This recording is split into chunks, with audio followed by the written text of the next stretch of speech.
Hello everyone, in this video I am going to show you how to take a screenshot in Roblox Studio. So if you want to go and take a high definition screenshot in Roblox Studio, in the first thing we need to do is click on the test in the top navigation and then select device now. From here you can go and click on this canvas, and now we can go and adjust the resolution to the screenshot size that you want to take. So we are going to click on the drop down arrow over here, then go and select the resolution for the screenshot that you are trying to take.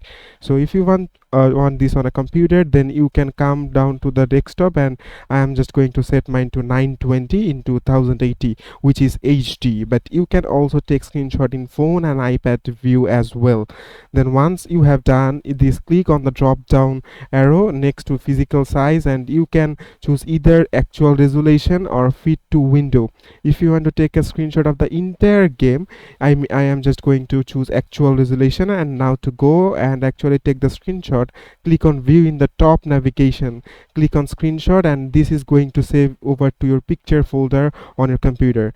So I'm just going to open up pictures in the file explorer and click on Roblox, and now you can see that all the screenshots are going to be saved in your computer. So it is as simple as that, guys. Thank you very much for watching this video.